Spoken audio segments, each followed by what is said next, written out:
Sometimes the best stories in golf aren't found on tour. You'll find them at the back of the range. And here's your host, Ben Adelberg. And thank you again for joining me here at the Back of the Range Golf Podcast. I am your host, Ben Adelberg. This is episode 37.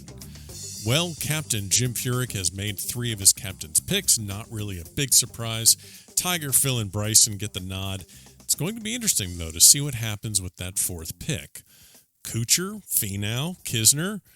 Kind of rooting for Kisner because that means he's with Patrick Reed, and, well, that's just all sorts of fun. But anyway, we'll have to see what happens next week and at the Tour Championship. Lots of good golf coming up, and I'm sure I'm not the only one looking forward to the Ryder Cup at the end of this month. Let's get the podcast housekeeping stuff out of the way quick. I want to get to this week's episode. It is a great one. Don't forget, we're on Instagram, Facebook, and Twitter. We have new golf towels, hats, beer koozies, all with our logo on them. We're giving them away as quickly as we can. So leave a review in Apple Podcasts. Send me an email. Let me know what you think of the podcast. Basically, interact, and you might just get some free stuff in the mail from the Back of the Range. Before we get to this week's guest, congrats to Brian Dolheit and Sully Zagerman, 2 guys playing for our friend and new head coach at Florida Atlantic University, Ryan Jameson. These 2 guys punched their ticket to the U.S. 4-ball next year. Bandon Dunes, I believe, is where they're holding it. Yeah, that's going to be pretty amazing. So they qualified over in Naples, Florida last week. Good guys. We wish them well. So you know by now that you can find us on Apple Podcasts and Spotify. But if you want to listen to the older episodes, remember, we have 36 previous ones we've done. If you want to listen to Ryan Jameson's when he was the assistant over at Stanford, go ahead and head over to thebackoftherange.com. It will direct you anywhere you need to go. You can get all the episodes there, as well as Apple Podcast and Spotify. Okay, so college recently started up again, and that means college golf is in full swing. We are going to have plenty of players and coaches on the podcast during the remainder of the year, but this week we're starting at the top. This week's guest is Coach Alan Bratton from the national champion Oklahoma State University Cowboys. We spoke about his playing days at OSU, the dramatic end to their championship run in 1995 against Tiger Woods, Nota Begay, and the rest of the Stanford Cardinal. We also chatted about his days playing on the PGA Tour, the Asian Tour, and the current crop of Cowboys like Victor Hovland, Matt Wolfe, and Austin Eckroat. Before we get started, special thanks has to go to Ryan Cameron at Oklahoma State for helping out and putting me in touch with Coach Bratton. If you want to follow Oklahoma State throughout the season, I highly recommend you do. Check out the show notes of this podcast episode. I've put their website and Instagram links in there for you. Always a good idea to keep an eye on these guys because it sure looks like they're going to be around at national championship time. So let's get started. Coach Bratton, I really appreciate the time. Thanks for joining me here at the Back of the Range. Thanks for having me on. It's always fun to come on and talk Oklahoma State and college golf. Absolutely. We're going to do a lot of that. So most people obviously know about the amazing and dominant national championship you just ran through in Stillwater, but now it's the off season, or technically it's the off season, but you don't get much of a break. So tell listeners a little bit about what a college golf coach does in the summertime. Well, 2 days after the championship finished up, we had 100 kids in for a golf camp. So we had 2 different camps that went over an 8-day stretch. And the bulk of the rest of the summer, I've been on the road recruiting. I've taken a couple trips with my family, and then one where I combined a little bit of both, but have not been in town a whole lot. And when you say recruiting, you're attending, obviously there's the big ones, there's the Western AMs, there's the US AMs, but is it just you getting in front of amateurs that are going to be moving up to the college ranks? Are you just looking in general and seeing who's out there, how they're playing, and just kind of getting some FaceTime with some of these kids? Well, you mentioned a couple of the amateur events. Mostly we're going to junior tournaments, watching high school kids. Like you said, ones that are up and comers, and you're evaluating kids of all ages. And right now we're working on kids that are sophomores and youngers, the class of 2020 and beyond. So trying to keep your eye on the best kids you can find all around the world. Sure. Well, Oklahoma State with just with the amazing history, whether, during your tenure that you've been there, whether as the associate head coach for both the men's and the women's team, 23 All-Americans, 10 first team selections. I want to talk a little bit about your coaching, but also a lot about your playing career. You've been with Oklahoma State just for a long time as a player and then as a coach. I know everyone has a right in their mind about to the 2018 national championship team, but you're a four-time All-American playing at Oklahoma State. What was the most exciting part of your experience playing at Oklahoma State? Well, the best part of my playing career at Oklahoma State was really just all the teammates that I got to be, friends with, teammates with, all the different experiences traveling all over, and which culminated in I was a part of two national championship teams. One the year that I redshirted, and then won my last college tournament. So I think my favorite year in school really was the year that I redshirted. I didn't play a single tournament, but that laid the foundation for the good golf that I got to play the following 4 years. I was fortunate to play with guys like Kevin Wentworth and Bob May, who were All-Americans on the team when I was a freshman, and that led us to a national championship that year. So that set the foundation for me as a leader of the team, following those guys' example. They helped me get a lot better. I wasn't good enough to make the lineup on that team. Okay. So really, that's my favorite year. I met my wife that year. So a lot of fond memories from the 1990-91 season. And that really set, like I said, the foundation for me and whatever I was able to do through the rest of my college career. And that's interesting because, obviously redshirting is something that it's not just, obviously college golf. It's all college athletics. You hear, football players and basketball players being redshirted. And I guess most people think of it as just, well, you don't get to play. But it sounds to me that you had a lot going on as a redshirt. Were you in every single workout? You mentioned that those are the things you really learned at that time. The only thing that's different when you redshirt is you don't actually travel to events. But okay. I was focused on getting better. My roommate and I, Chris Tidlin, we both redshirted and then went on to be four-time All-Americans. Sure. And we had a great tournament every single day at home. I was playing against All-Americans every single day. Yeah. I mentioned Kevin Wentworth, Bob May. We also had Craig Hainline, who was a returning first-team All-American. So I got to play against some of the best players in the country every single day. And when I saw myself start to close the gap on those guys, I knew I would be ready to go out and take on the world. We've been fortunate to have a team good enough that we are able to redshirt some top freshmen. And if you think about it, if you want to use Ricky Fowler as an example, if you're on another team, I think this past year, Texas was a school we played probably more than anybody else. We played them 7 times. So if you're on another university, maybe you get to play Ricky 7 times. If you're playing for Oklahoma State, you get to play against him every single day. Sure. And the one true way, or for sure way, to get better is to surround yourself with people that can beat you, and then pay attention, compete, pay attention, and you can't help but get better. So I'm certainly a product of that, and hopefully we can continue to be good enough where we can bring in some players. And it is hard for a freshman to make the lineup. If we're doing our job, it should be hard for freshmen to crack in and beat people that are veterans of the program. So that has served Oklahoma State well. It did this year for sure, and will continue in the future. Yeah, and you mentioned your favorite year was your redshirt, but also the 95 national championship team. And this is obviously before things went to match play, so it was 72 holes of stroke play, 5 starters, the best 4 scores count. But doing some research back on some of your history and some of your championships that you've won, this is really a unique season where it's the first sudden death final of a national championship in college golf. Just thinking back to 95, so it's basically you and Oklahoma State and Stanford. What do you remember most about that national championship, before we get to the sudden death? I know this was a time with, Tiger Woods had just won his first USAM in 94, actually beat one of your teammates, Trip Keeney, in the final. What do you remember most about that 95 national championship, the stroke play portion? Well, there were tons of rain delays. We were playing in Columbus, Ohio, so at the same time as the Memorial. So the Memorial tournament was going on while we were playing. And those two teams, Stanford and Oklahoma State, were clearly the two best in the country. We had been the best the year before, and Stanford ended up winning the championship. And so we wanted to kind of rectify that, but their team was very, very good. They had lost their fifth man off the previous year's team, had the other four guys coming back, and then they added Tiger to the team. We returned all five guys. So it was great battles all year, and that week was really no different.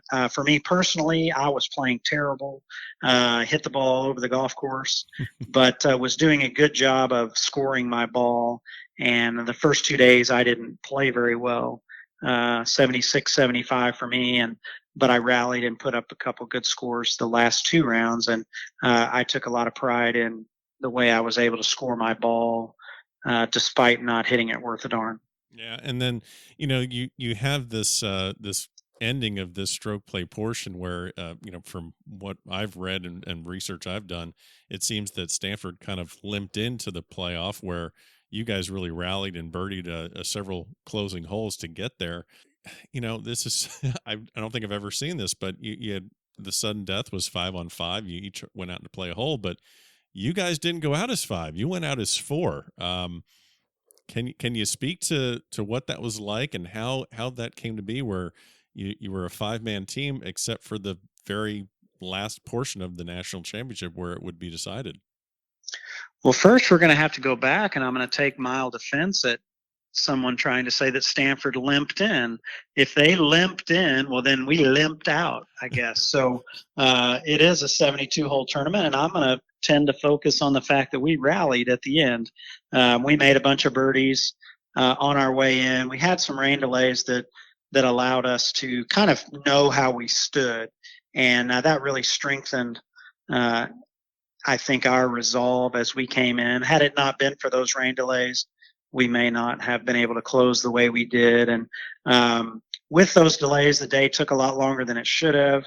Our fifth man, Leif Westerberg, a boy from Sweden, finished his round. He was our first guy out because he was the high scorer at the time. And he finished his round, and he needed to catch a plane if he was going to make the British Amateur. And he asked Coach, what do I do? What if we're in a playoff? Right. And there had never been a playoff. So Coach said, don't worry, we'll handle it. He put him on a plane. And as it shook out, I birdied the last 3 holes, and Chris Cox made a birdie coming in. Trip Keeney made a birdie coming in. And we did, in fact, end up in a playoff. So we had to go out.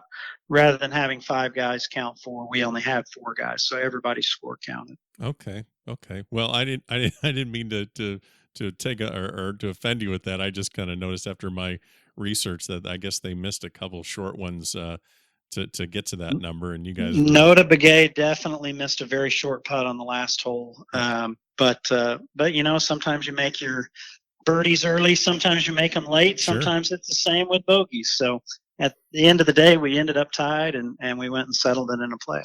Good. You're a 4-time All-American. You cap off your collegiate career with the national championship, and what most players at that level often do. They turn professional, and you did that, and had a span of about 5 or 6 years, where it looks like, where you played professionally on many different tours. But you started, it looks like, on the Asian tour.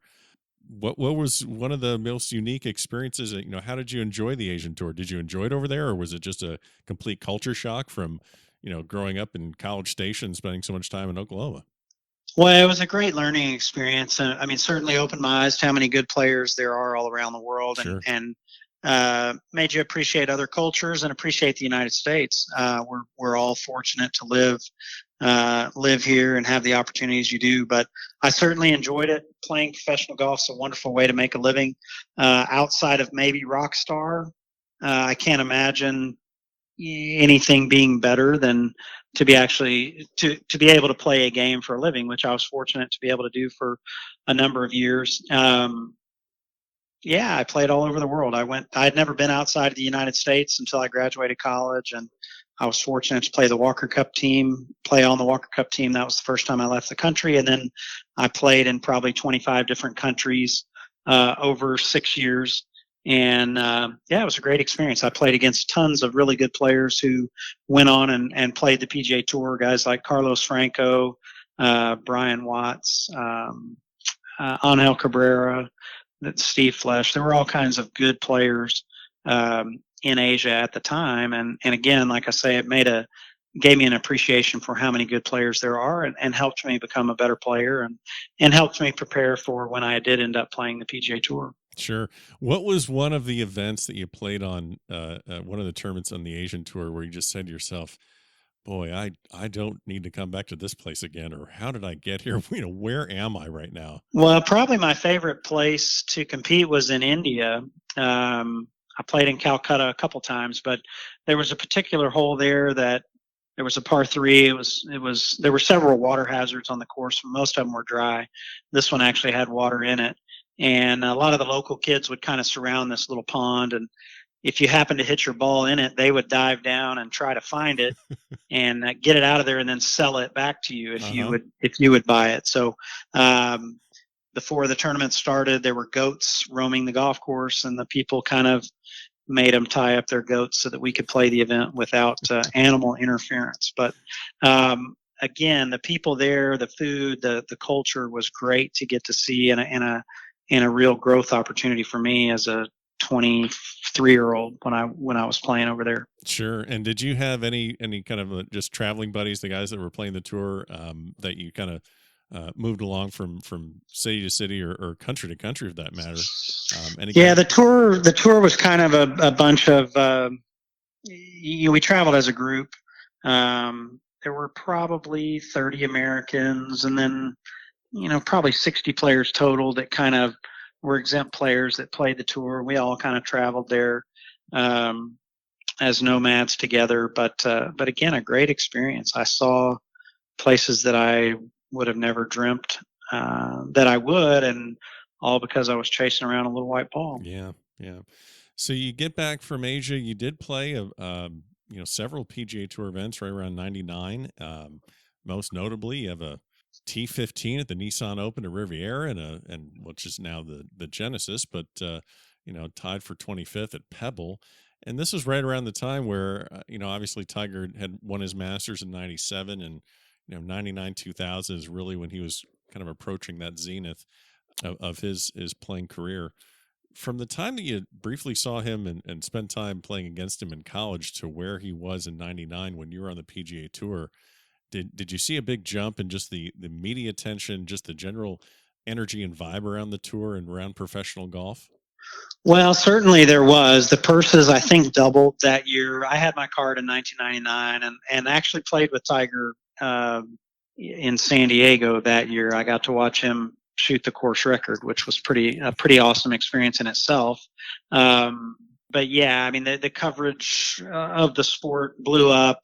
I didn't see a big change in Tiger, I wouldn't say. Now, his game tightened up. In college, his wedge play wasn't as good as it. You could see him wasting all kinds of shots and how good he was going to be eventually. So it was an awesome experience to get to play with him right before he kind of started that run. I played with him in February of '99.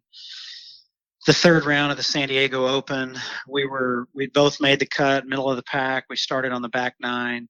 And he had just fired Fluff. Fluff was his caddy. He had a friend of his from high school that was caddying for him right before he hired Steve Williams. And I think it was Byron Bell, if I'm.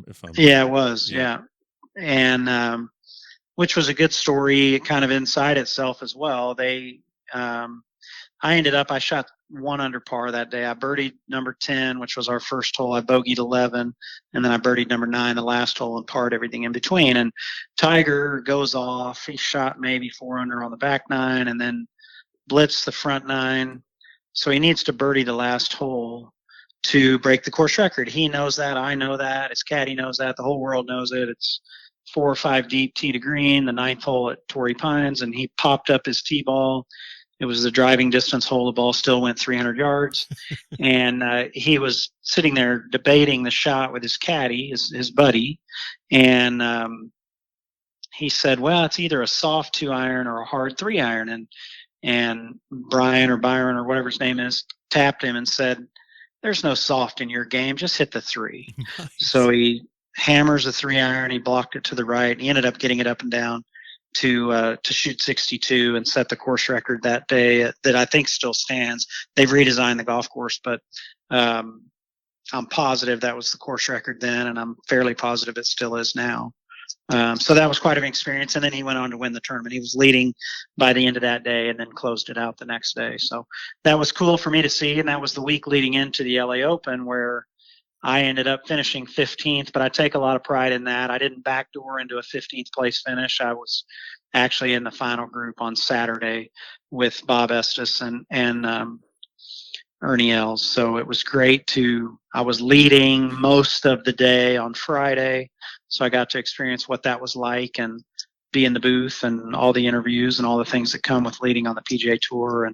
And I didn't end up winning. I certainly wasn't ready for that, but I take pride in that finish. That was the best finish that I ever had on the PGA Tour, was 15th. Yeah, I think I remember it was a pair of 67s you shot in the first 2 rounds. So you mentioned you didn't think you were ready at that time, but the things that you saw, I guess, on the PGA Tour, being especially that tournament, being right up there at the lead. I've spoken to other people about those top 30, 40 guys on the tour that just seem to have separated themselves. Was there one thing that maybe you can put your finger on that you noticed? I know it's kind of hard, but during that weekend that you saw in some of these players like Ernie Els, or I know Davis Love III was up there, and so was Duval and Tiger. Is there something that you saw out of them that wasn't in your game at the time? No, not that week. My good was as good as it needed to be. I just wasn't good enough often enough. Sure. So not that weekend. I say I wasn't ready because at the end of the day in golf, that's just the facts. Sometimes you're not ready to win. That would have been a big leap for me to win that week, although I felt very comfortable in the setting. I thought I was prepared. But at the end of the day in golf, it's no different than, at least in my case, when people ask me why didn't I go farther in professional golf or whatever, I just tell them I wasn't good enough. And you really can't argue that. Golf's a sport where they can't keep you out. If you're good enough, right, you make it to the top. So, overall on the tour, I needed to drive the ball better. The combination of my driving accuracy with my distance, if you were going to drive it as crooked as I did, you need to be one of the longest hitters on the tour. And I was not. I was a very average length hitter, and my game overall was just strong kind of throughout. I didn't do any one thing good enough to kind of overcome all those other things. But again, I got to play golf for a long time and do it for a living. And I started a family shortly after that and decided to stop playing. I was kind of a middle of the pack player. Sure. By the 2000 season, I played the web.com and finished, I think, 70th on the money list, which was very ordinary. I knew I could continue to make a living, but I felt like I'd be happier doing something else, and I certainly have been, and been blessed to find my way back to Oklahoma State. Sure. And when did the opportunity or the idea to return to Oklahoma State kind of start? Was it pretty much right after that 2000 time? I know that you spent several years as an associate head coach of both the men's and the women's team. How did that process begin to get into coaching? Was that kind of on your radar at the time? Well, when I decided to stop playing, coaching was what I wanted to do, and I had a couple different opportunities, and I ended up choosing to go to work for Ping in their tour department, which was a great learning experience for me to be around, learning about equipment. Was fortunate to have a great relationship with the Solheim family at Ping from my time at Oklahoma State. They were wonderful to me, and I really thought I'd be there forever.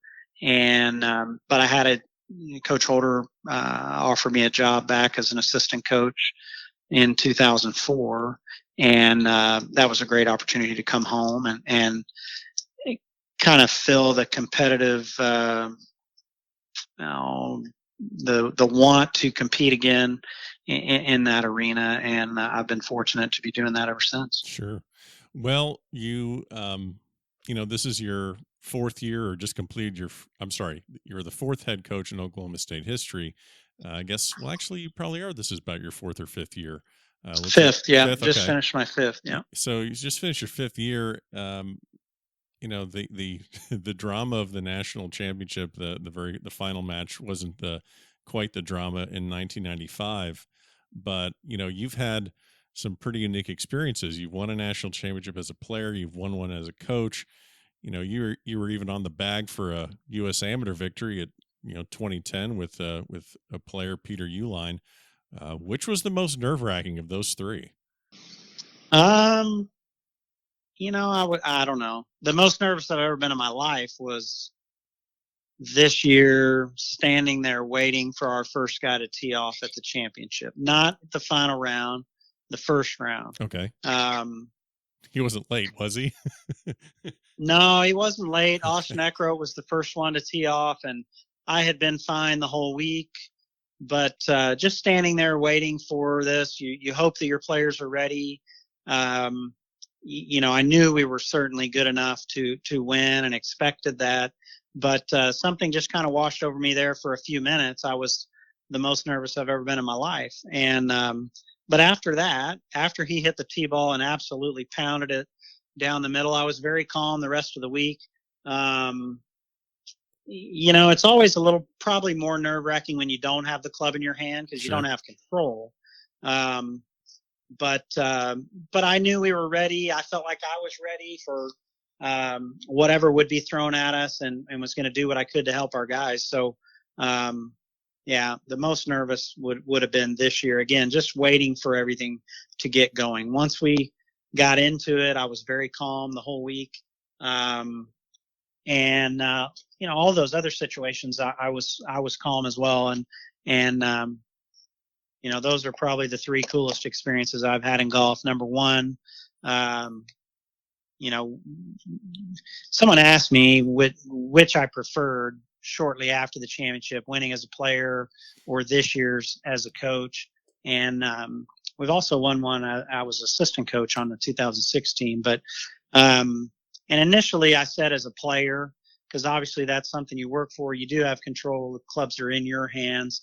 But as I've had a little time to reflect, I would say this year's championship, being that it was in Stillwater in front of our fans, we hadn't won one. This was the fourth time that we had hosted, and to be actually able to deliver that and then seeing the look on our guys' face, that's why you get into coaching, is to provide that kind of an opportunity for your players. So I would say number one was this year as the coach.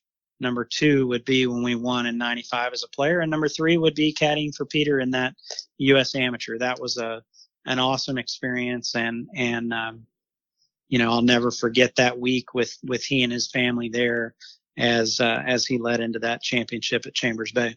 Well, and I could totally understand that. I would just think that after such a buildup of the year with the 7 consecutive victories and just the total lead up, I can see where you're coming from with being really nervous. Like, okay, this is it. This is what we've worked the entire year for. Now this is going to happen, and here it comes. So, I have to ask you. So, your guys, and as well as the Oklahoma team, were the feature of a really unique television series on the Golf Channel, Driven.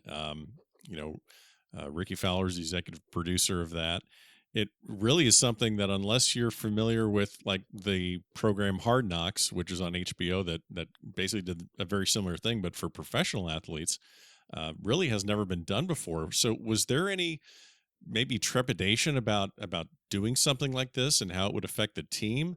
How did this whole project first come to your attention? Well, there definitely was some angst about doing it, but the Golf Channel approached us last fall to see if we'd be interested in doing that. And, it's a no-brainer to do. If they're going to do the first show on college golf, Oklahoma State has earned that to be the first ones that they cover. It wouldn't be right if they were going to cover something else. And the Golf Channel knew that, and we would have been foolish to pass on that. So again, that was a no-brainer. The angst kind of coming in is I've done plenty of interviews, but normally they're played in their entirety. To do this, you don't know how things will be sliced up and packaged, edited. Obviously, the Golf Channel wanted things to shine positively on Oklahoma State and college golf in general, but you just never know how things are going to shake out. And then the fact that our team would be watching it leading into the championship was another element to deal with, whether that would be something they would say or do that would inspire your opponents, or you just never know Right. how that's going to be received. So, but the way it shook out, we gave him a great script. Unfortunately, we lost the Big 12 championship, which made the story that much more dramatic, I guess, leading into the championship. But the way it all shook out, it was pretty much a fairy tale ending, and couldn't have asked for things to turn out any better. And then this summer, traveling around, the feedback from the show and the number of people that watched, the feedback's been wonderful. I've had people comment in airports or golf courses or wherever I've been, how much they enjoyed that and enjoyed how our team presented themselves in all those settings. So I take a lot of pride in the job that our kids did of representing Oklahoma State and Oklahoma State golf. One of the episodes that I remember is that the entire team went down to Ricky's house in South Florida. Was it hard to get them to leave his house? I mean, how did were the eyes kind of wide open where they're just hanging out with Ricky, just hitting wedge shots in his backyard? Well, the coolest part about being at Ricky's house is just how humble he is when he shows it around. He's still like a little kid when he shows you around his place, and can you believe I did this? Right. Okay. So, but our kids are pretty comfortable with him, and it is hard to leave that setting. And we were fortunate that same day, Kevin Tway, Morgan Hoffman, Drew Page, Brad Gale, some of our other former players that are down there were able to join us as well. And then Matt Holliday, who is from here in Stillwater, had he and his family join us for dinner as well. So it was basically kind of Stillwater East for a few hours. There you go. And great inspiration for our kids to dream and to think that, maybe they can achieve some of the things that Ricky has one day. So I want to ask you about your freshman, Matt Wolfe. He's going to be a sophomore next year, but I want to ask you about him. He's the Phil Mickelson Award winner, freshman of the year. He has, from what most, I guess a lot of people would think, I can't say everyone, but from a lot of people would think just by immediately watching him on TV or seeing him play, his swing is quite a bit different than most other college players. I'm wondering, when you have such a talent like that and you recruit a talent that has such a unique swing, how do you coach a player but also not try and change anything? What's that process where you have a player that is such a natural gift that you have to be kind of careful with it? Well, no different than anyone else. We're going to recruit technique that we like, and Matt's golf swing is awesome. You can turn your back on him and tell what a good player he is just by listening. Now, he certainly takes the club away in a unique way, but like he said, if he didn't see himself on video, he would think that it's straight back and straight through. Sure. So there's some mechanical advantages to the way that he does take the club away. Makes it a little easier to maybe shallow the club, but our job with him really is to just make sure that he owns that and doesn't let anyone mess with it. A little bit like when Ricky was here. Those guys should be giving the lessons, not taking them. And Matt's fortunate. He's got a great swing coach in George Gankus at home that helps him recognize all the things that he does well. And he's a very, very good ball striker. Hits the ball a long way and hits it where he's looking most of the time. So he's certainly got room for improvement in lots of ways. But changing his golf swing is not how he's gonna improve. Sure. And the depth of your team, is pretty incredible. You just a few days ago, you just had one of your players, Hayden Wood, win the Oklahoma State Amateur Final, and he defeated Austin Eckroat in the final. So and Hayden wasn't in your starting five of the national championship. So you have such a strong team. I know that golf is an individual sport, but college golf is a team game. How do you keep things highly competitive, but also simultaneously build team chemistry? Well, you really just have to credit our kids. Some years you have that, some years you don't. We're fortunate right now with a kid like Hayden Wood.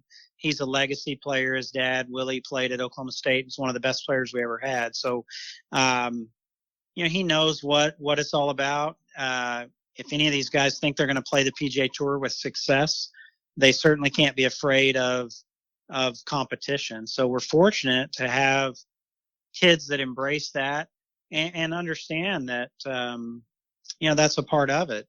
Everybody's going to play a role. Sometimes your role is holding the last putt. Sometimes your role might be busting your butt at home so that the guy in front of you is ready to go. And Hayden is a great example of that. He was in the lineup for a lot of the year.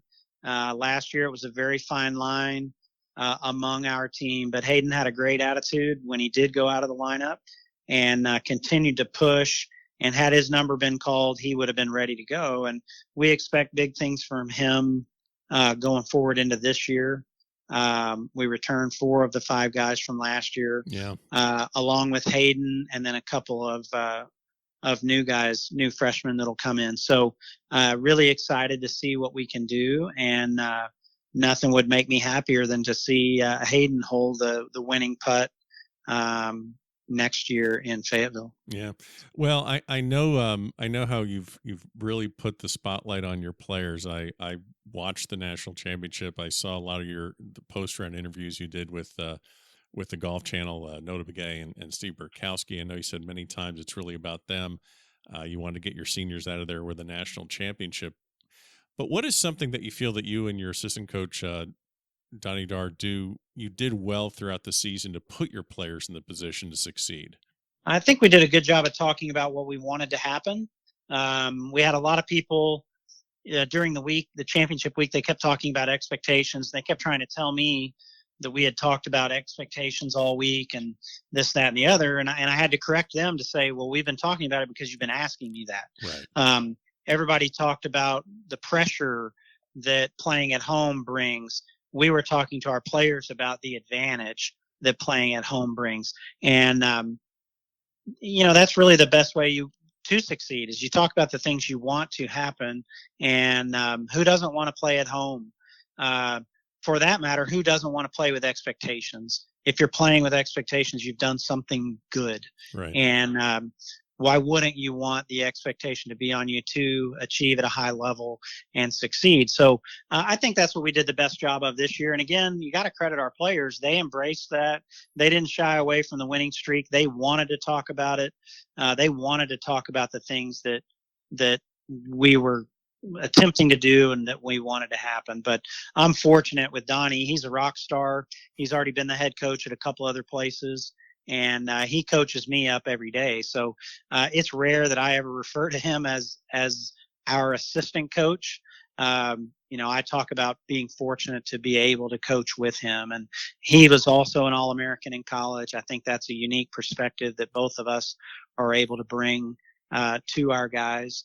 A respect and an understanding, respect from them and an understanding from us of what it feels like to be in the situations that they are. We've experienced it in a lot of different ways. So I'm blessed to have him, and that certainly, I think, led to our success. And then you got to credit the kids again for listening and taking that in and believing what we were talking about. And I think they saw those things play out the week of the championship, whether it was us talking about how they were going to step up and perform, or how the crowds were going to show out, or what an impact the crowd and the way we were handling ourselves would have on our opponents. And I think all of that shined through, and credit them for listening, and hopefully we can continue to do the same thing this year. The crowd support was unreal. So it sounds like you crafted the message that you wanted your team to hear, not what other people were saying. And that's fantastic. But yeah, the crowd was unreal. I don't think I've ever seen anything like that. And I'm sure it kind of hit you that day, just having all that kind of support. I'll get you out of here with just a couple others. We have a lot of parents of junior golfers that listen to the podcast. A lot of junior players listen to it. I talk to a lot of, whether it's playing my own local games at my place down here in South Florida, and a lot of kids are getting ready to play collegiately. Some programs may not be the best fit for some players. It depends, where they fit. What is something that you think is important for a junior golfer or someone that's getting ready to make that jump? What's important for them to keep in mind when they're making that decision of where to go to play in college? Well, I think the most important thing is for them to find out what their goals really are for their future. One, they need to recognize that college golf is a team sport. So in addition to their individual goals, they need to align whatever goals they have for their team experience to match up with the university that they're going to. And then I think they need to be comfortable in their surrounding, wherever beyond the golf. You need to be happy where you are. Sure. It's a holistic and a long-term approach that they need to mesh those goals and really understand the differences between the programs. And if they do that, then there's a lot of good options out there for kids to thrive, and they'll be happy with where they choose. Well, I really do appreciate the time. I'm going to ask you one little quick one. This might be a little bit pie in the sky question here, but you just led a team of young Cowboys to the national championship this year. If you had to, could you pick a dream team of 5 former Cowboys to play against them? Maybe you can negotiate some friendlier tee boxes for yourselves, or maybe the kids will give you guys a stroke or two. But can you put together a team of 5 to go against this 2018 team? And you got to and you got to play on it. Now, let me throw that in there. You got to play on it. So you got to pick 4 guys, and you got to play against the 2018 squad. Who do you want? You got a long list to pick for them too. Yeah, I'll take Lindy Miller, Scott Verplank. I'd take Bob Tway, and I'll take Ricky Fowler. So I think that team would be hard to beat. I think so too. Yeah, a team of 5 national players of the year, that'd be pretty good. Yeah, I think that would be pretty good. You'd have to work on the course. Well, you probably need to play that in Stillwater. But I think that team could go anywhere and be just fine. Nice. Yeah, I actually, an unrelated story. I lived down in South Florida, and I was playing at Adios Golf Club a long time ago, and I'm with some friends, and I drive the cart past, and I literally just do a whip around, and I turn around, I'm like, holy shit, that's Bob Tway. And we just kept on playing. But yeah, he was out there just hitting balls and doing whatever.